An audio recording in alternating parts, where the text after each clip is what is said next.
Okay, Matt, whenever you're ready to kick us off. Okay, great. Will do. Good morning, everyone. I'm Matt Bogosian, Executive Director of the American Manufacturing Communities Collaborative.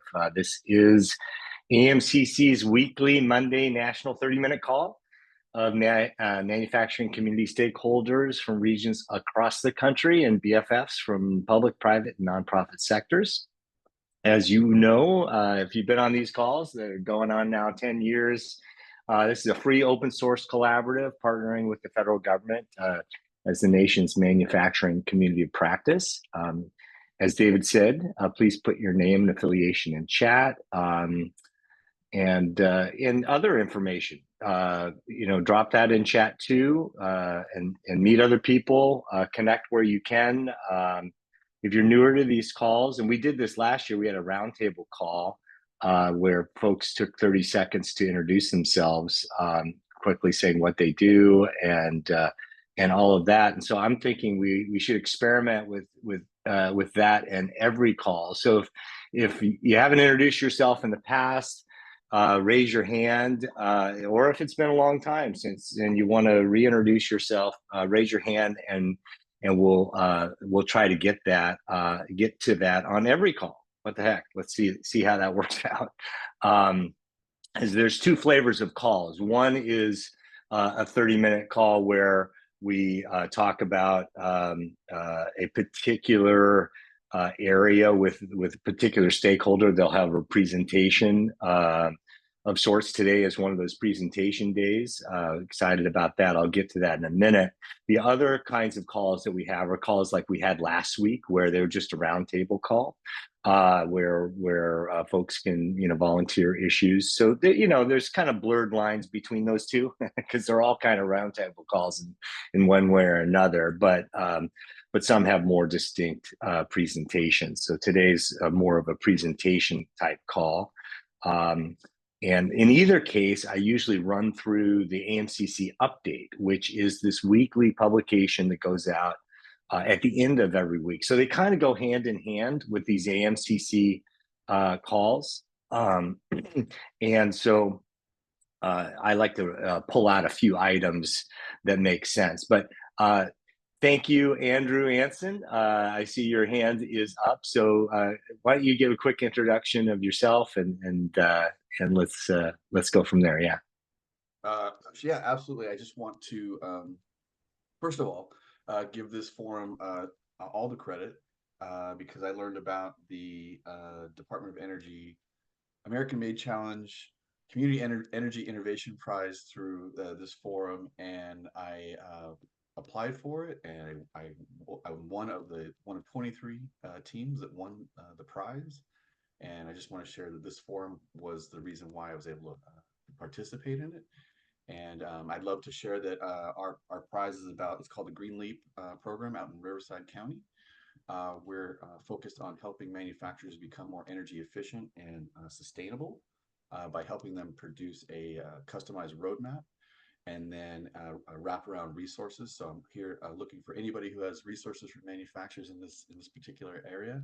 And then we want to, the reason it's called Green Leap is because we want to give them a green leap in the first 6 months. So invite them in, put a roadmap together, give them wraparound resources from all sorts of folks, and then of course give them that green leap so they can get a good jump on that roadmap. But I just wanted to give this group a lot of credit. If it wasn't for this group, I wouldn't have found out about it, wouldn't have gotten a prize, wouldn't be on this path. So thank you so much for it. Yeah. Andrew, thank you, man. You made my week, buddy. This is awesome. And we'll have let's set up a call. I'd love to learn more, and that could potentially lead to a longer presentation on this call. To hear about your good work. So, thank you. Absolutely. Appreciate it. So again, if I'll try to do the introductions. This is the first half of the call where I do run through some AMCC updates. And if you don't introduce yourself, this time, if you're new, you can do it next time or whatever. So and you can do it in the chat too. This is like totally informal. There's no one way to do it. So and if you haven't done it, if you're lurking, that's cool too. It takes a while to understand what this is and the value add. But as you heard from Andrew there, That's an example of the kind of value add that this network brings. So delighted to have that and have you on these calls, Andrew. So before I introduce our speakers for today, or the folks that we're going to talk with today, back to the AMCC update. There's some important things that we have in there this week and every week. Thanks to me and our intrepid ops director, David Van Sicklen, we spend a lot of time putting this thing together every week for each other. It depends a lot on you guys giving us information. And that includes a lot from our BFF federal agencies and nonprofit and for-profit stakeholders. So thanks. There's reports in there. There's funding opportunities in there. There's best practice event information in there. Whatever you think is important that is going to add value to manufacturing communities across the country, please send it our way.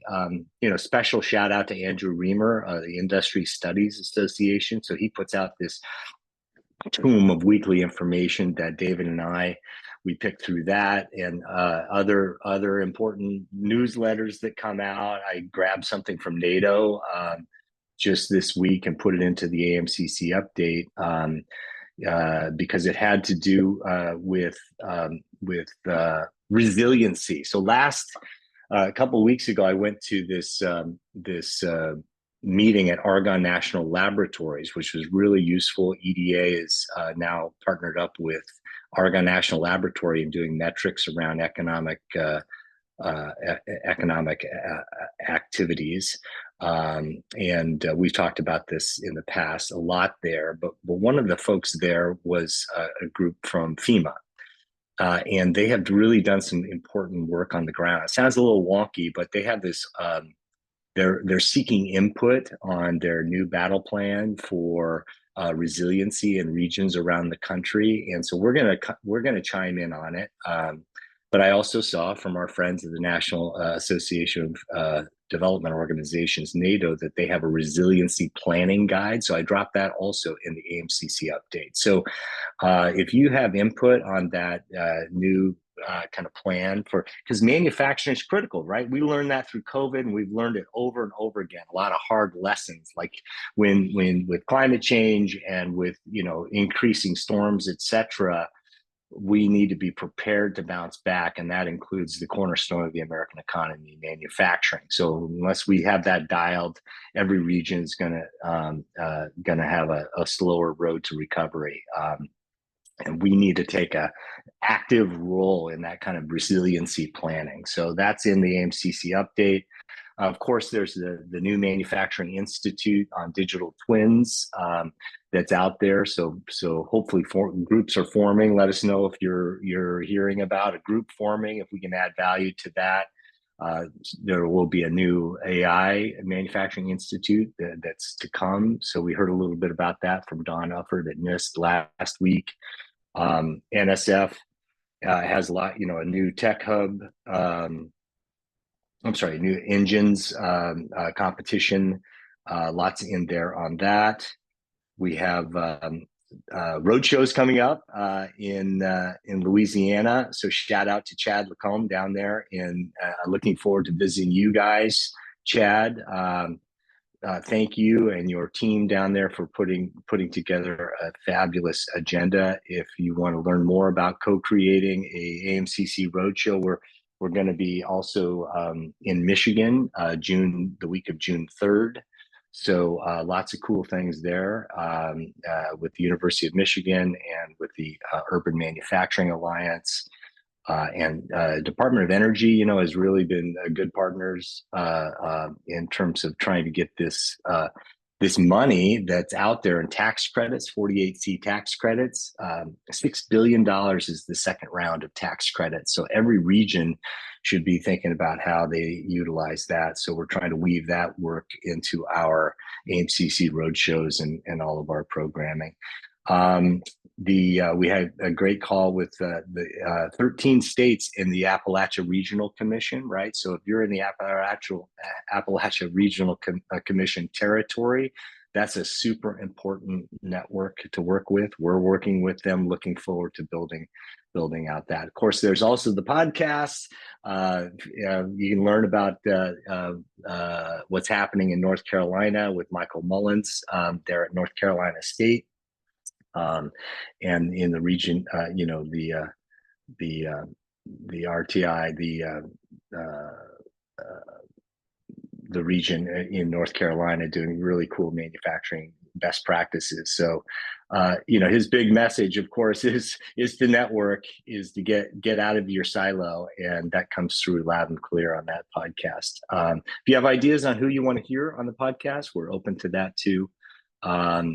And I see folks are using the chat. Andrew, thanks again for dropping info about your Green Leap program there. Usually on these Monday calls, we have it opened up by our BFF, Michelle Burris from the Century Foundation.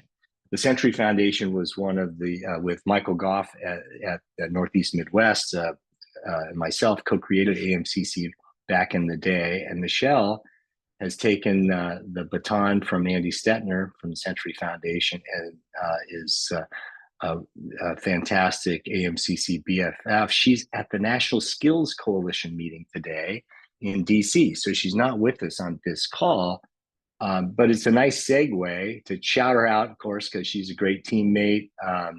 But skills, of course, is crucial for manufacturing on many fronts. We call it the Big Six. David can drop into the chat. The Big Six, if you're unfamiliar with that, it's really connected to what we've been learning over the last 10 years of what the key components of what a region needs to do to help their region thrive. And work, we call it mostly workforce, and it includes skill development. And so we're always looking for best practices to elevate and share and talk about, which has gotten us to CareerWise in Colorado. They've been associated with the Department of Labor's apprenticeship work. And so we're excited to have Ryan Gensler from CareerWise, and an example of a company with whom they've worked, PTA Plastics, and Mike Weiss on today's call. So if this would be a good time to introduce you, Ryan, and then you can pass it on to Mike. Huh? How's that? That sounds fantastic. Thanks, Matt. And it's wonderful to see you all. Apologies for the messy background. I'm working from home today, doing a little double duty with some kids. But wonderful to meet you all. I'm Ryan Gensler. I'm with CareerWise USA. We are a nonprofit organization founded out of Colorado in partnership with Governor Hickenlooper, our state workforce board, our state Department of Ed and community college system, as well as a group of employers who came together back in 2016, largely centered around manufacturing, particularly to solve for this talent gap that they were seeing. In Colorado, we have this interesting phenomenon where we have a very highly educated workforce and very low local attainment rates. Students aren't coming up through our own system. And that turned into a lot of recruitment of labor from other states, a lot of poaching from competitors or even colleagues in the space. And it was becoming unsustainable. As we looked at the different mechanisms to engage with our local school systems, we realized that we were missing a key part. We were working with high schools and middle schools to provide tours and dispel the myths that manufacturing was dark, dirty, and dangerous, and show them the new world of manufacturing with clean room technologies and automation and our robotics. The experiential tours that we were providing and the internships that we would provide still left us with a gap, though, because there was no next step path. And it wasn't until a group came together and learned about international best practices in the apprenticeship space that we realized that we don't have to wait until someone's 30 years old to start an apprenticeship, which is the average age of an apprentice in the United States. We can actually start much sooner and build that bridge in our leaky system. So I'll walk through a couple slides real quick, and then I'll pass it on to Mike, who's going to share exactly how PTA Plastics has been putting this into practice. And I'll give a quick shout out to one of his apprentices, Coda Ware, who just flew out to Washington, D.C. last week for the first ever National Youth Apprenticeship Week and was the star of an amazing panel of youth apprentices from around the country that were speaking about the importance of this. And I couldn't be more proud of what he was able to showcase there. I will share my screen real quick.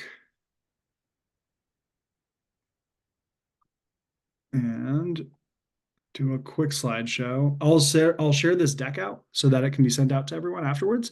I won't go through all the slides in the whole deck because it goes on for a little while and there's some more detailed information in there as you go through.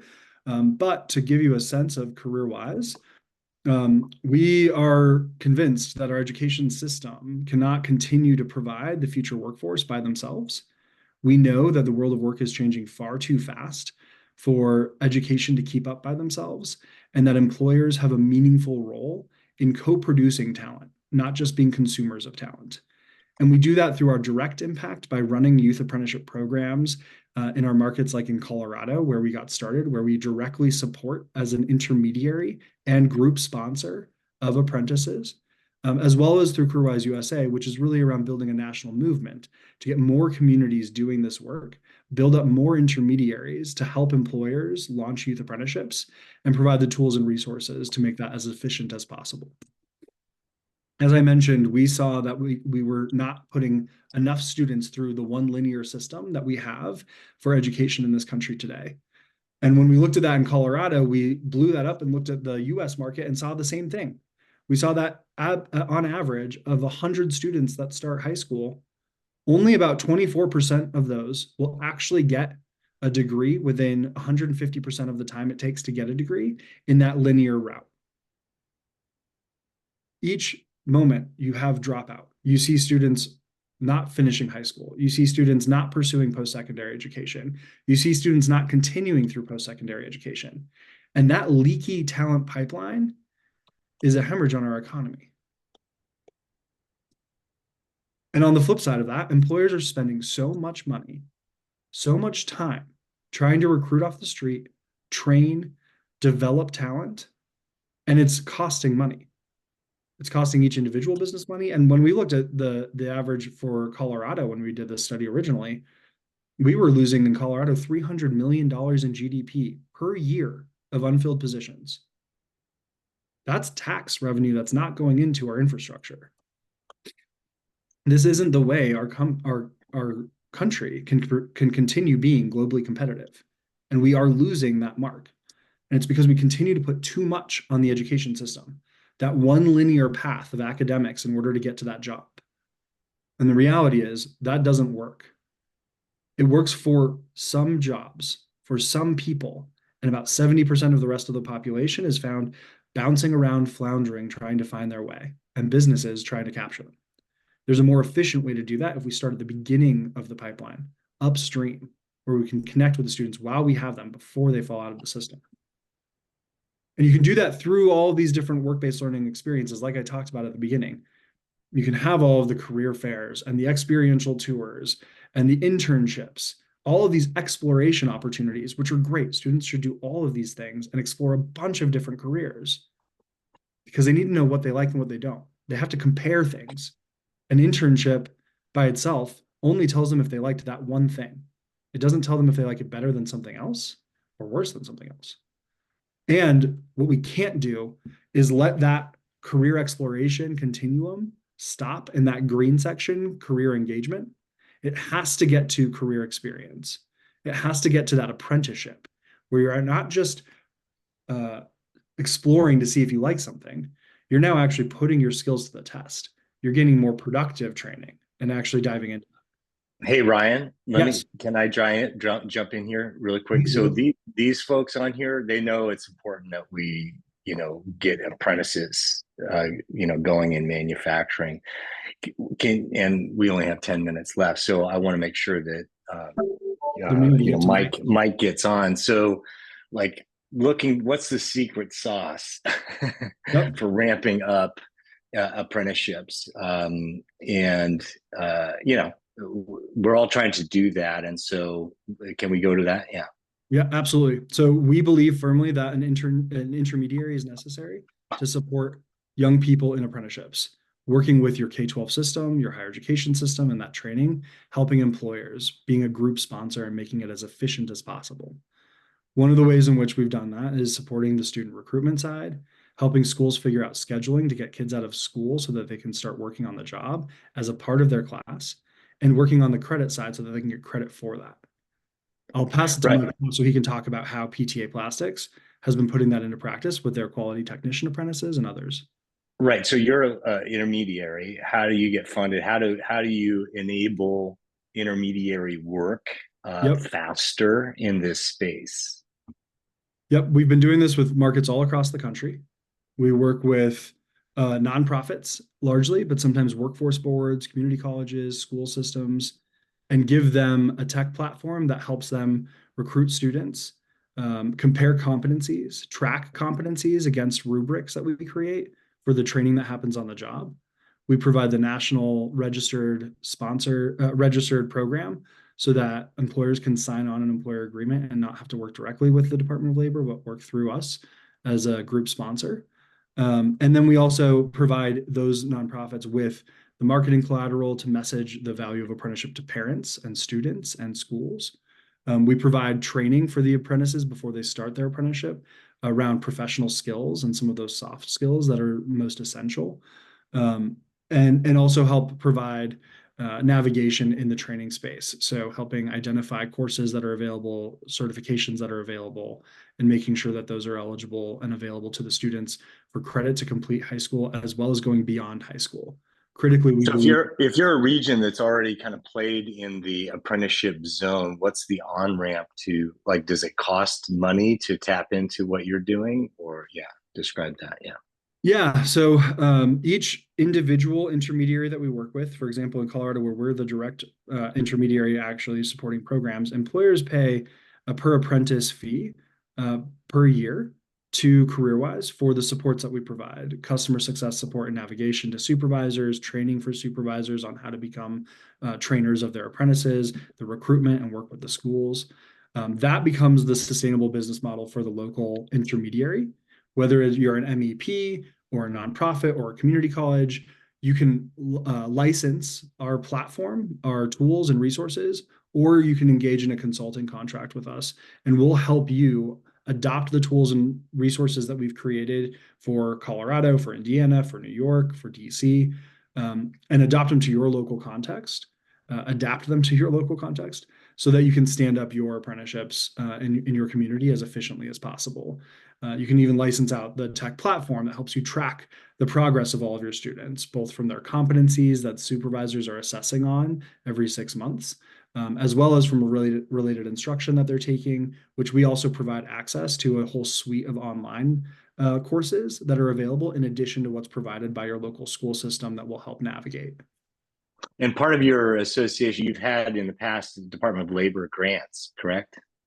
That's correct. So we were originally funded by a philanthropic grant from Bloomberg, actually. And since then have also raised funds from the Department of Labor. We were a recipient of the YARG, the Youth Apprenticeship Readiness Grant. And then others like JFF have subcontracted us through youth apprenticeship intermediary contracts that they've had with USDOL. And then also other funders have come to the table to support the expansion of this work.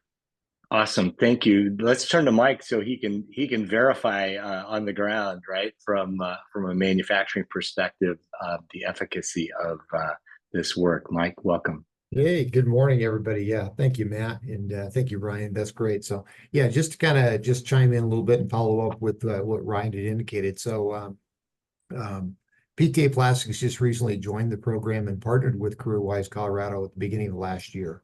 At that time, we brought on 3 apprentices, basically 2 for manufacturing technician and 1 for a quality technician.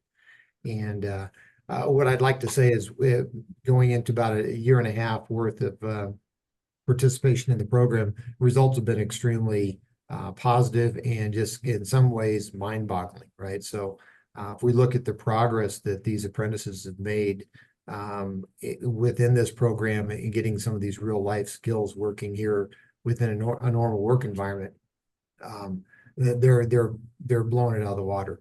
And I think that's just a really good indication of just how effective these types of programs can be, and if they're applied well and stuff, what the apprentices and the students will take out of that as well. Matt, you talked about some of the secret sauce. What are some of the things that we're doing here at PTA that we think could be useful to share? As we approach the apprenticeship program, we brought the apprentices in as part of just one of our normal employees, right? So we assign them a mentor. That mentor does daily check-ins with the apprentice, make sure that they're getting their questions answered. They're helping them through any questions and any other things that they experience during the workforce and their daily life at work. I think one of the other things that works well for us too, PTA is an ESOP-based corporation. And that really plays a lot from a cultural perspective with, kind of opening arms and making it a little bit more of a welcome environment for new kids. It's really important that we have to understand that a lot of these new students coming in, this could be very well their first job, right, that they've ever had out there. So one of our goals that we did is we want to make that a very positive experience for the apprentices and stuff too. So that's worked out extremely well. Again, Ryan had talked a little bit about Coda, one of our apprentices that's in our quality department. He's just one example of the three. One of the other accomplishments that our apprentices have done is 2 out of the 3 have actually achieved their green belt in Lean Six Sigma certification. So they just accomplished that here over the last 3 months. And our third one is actually scheduled to take his certification and testing here this summer. So again, we couldn't be more happy and pleased with the results. And, we're looking forward to continued participation in the program for the years to come. That's awesome, Mike. Thanks so much. And if you wouldn't mind, you've been gracious with your time. It's always a challenge for manufacturers. So we totally appreciate that. If you could, drop your email and chat just in case somebody has a follow-up question. That's really, really helpful. Much appreciated. You're welcome. Yeah, and you too, Ryan. So we have a minute or two. We keep these calls right at 30 minutes. This is one of the things, part of our secret sauce of keeping this national network together is really efficient, quick calls, but consistently, every week. So anyway, we have a minute or two. Any questions for Ryan or Mike here? Some good stuff in the chat going back and forth. Anything else? So open invitation to you guys to be on these calls. I mean, Ryan, your network is, all across the country. It seems to me like that's a no-brainer for you guys to be on here. Apprenticeships comes up quite a bit, and we like to amplify actions in apprenticeships. One of our senior advisors, Matt Fieldman, was America Works, huge in apprenticeships, and he was doing these kind of trips to Germany to learn about how they're doing it better. The American Project has got to get stronger, and this is one important place for that to happen. So thanks for being on. Thanks for continuing participation all. And I think that's going to wrap up today's call. And it's much appreciated you guys being on. And we'll all see you next week. Hopefully you have a great week. And we'll be in Louisiana next week doing our AMCC call from there. Thanks to our Chad and our partners across Louisiana. So until then, have a good week. All right.